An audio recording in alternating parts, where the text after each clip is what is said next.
The funding? The funding? Obviously our support for the Iraqi army was provided through the normal process of funding from the reserve. Sorry, the additional costs were funded from the reserve.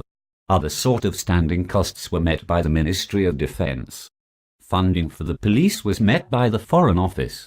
I think it came from, at least partially, from the conflict prevention pool.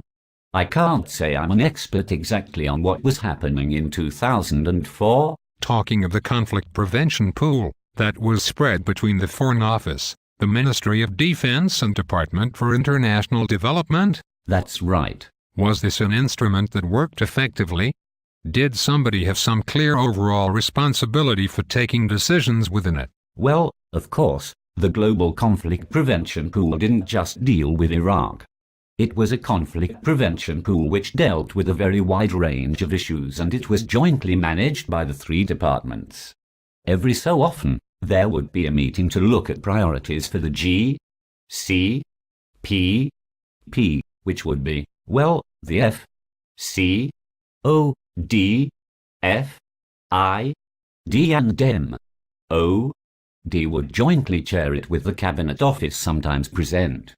In fact, as I recall, there was a Cabinet Office, or a Cabinet Subcommittee, which also looked at this, which the Cabinet Office chaired.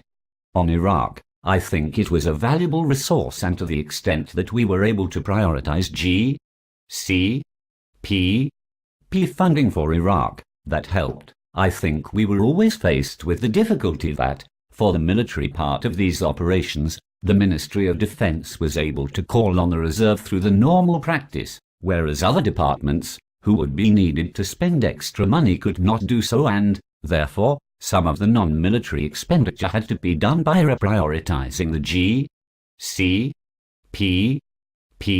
We have heard from earlier witnesses that because the military had access to the reserve and other departments didn't, there was always an inclination to try to label things military, where you could, in order to get the money, which you couldn't get nearly so easily through the civilian departments. Did you observe this happening? I can't say I observed it in any sort of systematic way. I guess there may have been individual cases, but it is not a phenomenon that I particularly recall from the time. Thank you.